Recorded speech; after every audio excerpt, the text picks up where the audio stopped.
এই যে এসআইআরটা হওয়ার পরে গদি মিডিয়া সেখানে গিয়ে একটা মানে বিজেপির তো কোনো সংগঠন নেই, গদি মিডিয়া গিয়ে সেখানে বাংলাদেশি খুঁজছে, অনুপ্রবেশকারী খুঁজছে। আরামবাগের মুরগি শফিকুল ইসলাম ও বাংলা হান্ট কী করেছিল দেখেননি? ওর বিরুদ্ধে এফআইআর আছে, বিএনএসের নির্দিষ্ট ধারা আছে। চোরটা ড্যাশবাবুর ছেলেটা তার পোষ্য এবং গৃহপালিত ইউটিউবার। নাম করে বলে দিচ্ছ, হিম্মত থাকলে আমার নামে মানহানি নোটিশ পাঠাক। কত ধানে কত চাল, ওই আরামবাগের চিকেনকেও বুঝিয়ে দেবো, রোজিনাকেও বুঝিয়ে দেবো, আর বাংলা হান্টকেও। চলে যাচ্ছে বাংলাদেশ এবং অনেক মিডিয়া সেটাকে হাইলাইট করে দেখাতে চাইছে। এই মিডিয়ার ভূমিকা নিয়ে কি বলবেন? আপনাকে একটা কথা বলি, আপনাকে বলছি, আপনি কোনোদিন পেট্রাপোল, বেনাপোল, গেদে, হাকিমপুর মানে বাংলাদেশের সঙ্গে ইন্ডিয়ার যে বর্ডার গেছেন? কোনোদিন গেছেন? যদি যান তাহলে দেখবেন এটা 365 দিনের প্র্যাকটিস। সারা বছরই ওপার বাংলা থেকে মানুষ এপার বাংলায় আসে। এবং কেন আসে? মূলত তারা, আপনি ত্রিপুরার বর্ডারেও চলে যাবেন, বাংলাদেশ ভারতের সঙ্গে 3টে সীমানা দিয়ে ঘেরা আছে, ত্রিপুরা, ওয়েস্ট বেঙ্গল এবং মেঘালয়, ঠিক আছে? এবং এই যে তিন সাইডের যে বর্ডার, এই 3 বর্ডার দিয়ে সবসময় লোক পারাপার করে। মূলত তারা কেন আসেন? তারা আসেন কলকাতায় চিকিৎসা করাতে। আপনি দেখবেন এই বাইপাসের ধারে 109 নম্বর 108 নম্বর ওয়ার্ডে দেখবেন কলকাতা পুরসভার দেখবেন মেডিকেল হাব গড়ে উঠেছে। যত বড় বড় বেসরকারি নার্সিংহোম ওখানে আছে, ওখানে দেখবেন 50% বাংলাদেশের যারা চিকিৎসা করাতে আসে।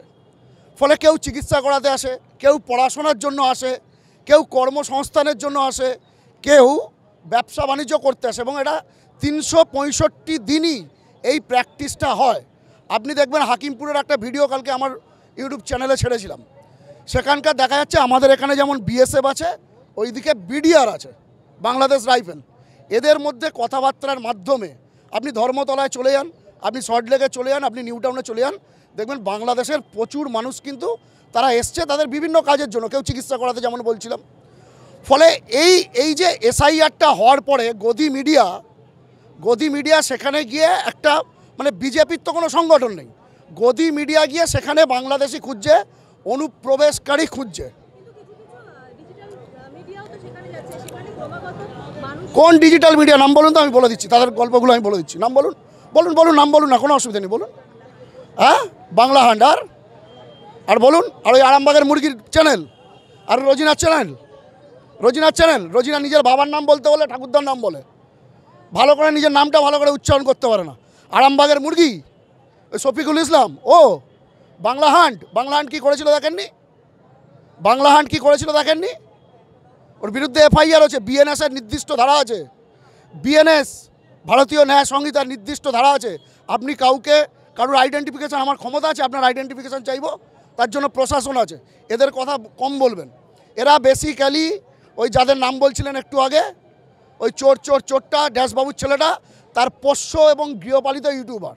জানেন তো, এটা দিলীপ ঘোষ বলে দিয়েছে, আমরা বলিনি, দিলীপ ঘোষ বলে দিয়েছে। এদের সামনে রুটি নাড়লে দেখবেন চারপাইদের মতো ল্যাজ নাড়ে।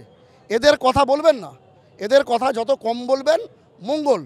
ভালো চ্যানেল দেখুন, দেখবেন আপনারও নলেজ বাড়বে। এদের চ্যানেল দেখলে দেখবেন আপনারও মাথায় ডিফেক্ট এসে গেছে। এবারে আপনাকে যেটা বলি সেটা হলো, কালকে যে ভিডিওটি আমি ছেড়েছিলাম, না হলে আমি আপনাকে পাঠিয়ে দেবো, সেটা দেখবেন সারা বছরই এরকম যাতায়াত করে। এখন এসআইআরের সময় কেউ সেখানে যাচ্ছে, গদি মিডিয়া, তারা পারপাস নিয়ে যাচ্ছে, বিজেপির পারপাস সাফ করতে যাচ্ছে তারা, কারণ বিজেপির কোনো লোক নেই, গদি মিডিয়া দিয়ে তারা চলছে। ফলে তারা গিয়ে ওখানে খবর করছে, কিন্তু এই খবরটা কেউ দেখালো না। ওই স্বরূপনগর, ওই হাকিমপুরে, নাম বলে দিচ্ছি, ডকুমেন্টস দিয়ে দেবো, ওই ভিডিও হওয়ার পরে পাশে চালাবেন, আমি যা বলছি তার পাশে উইন্ডোতে চালাবেন। সুভাষচন্দ্র মণ্ডল, বাবার নাম রাধাপদ মণ্ডল, ঠিক আছে? বিজেপির সন্দেশখালীর ইলেকটেড পঞ্চায়েত মেম্বার, বাংলাদেশের ক্ষীরপাইতে তার নাম রয়েছে বিধানসভা ক্ষেত্রে, পশ্চিমবঙ্গের স্বরূপনগরে তার নাম রয়েছে বিধানসভা ক্ষেত্রে। একটা লোক দুটো দেশের নাগরিক হতে পারে? এই হাকিমপুরে এই খবরটা গদি মিডিয়া দেখিয়েছে? দেখাবে না। সুতরাং যেটা সামনে দেখছেন ঝকঝক করলেই শোনা হয় না। আর এই গদি মিডিয়ার কম নাম শুনবেন, আমি নাম করে বলে দিচ্ছি, হিম্মত থাকলে আমার নামে মানহানি নোটিশ পাঠাক। কত ধানে কত চাল, ওই আরামবাগের চিকেনকেও বুঝিয়ে দেবো, রোজিনাকেও বুঝিয়ে দেবো, আর বাংলা হান্টকেও বুঝিয়ে দেবো।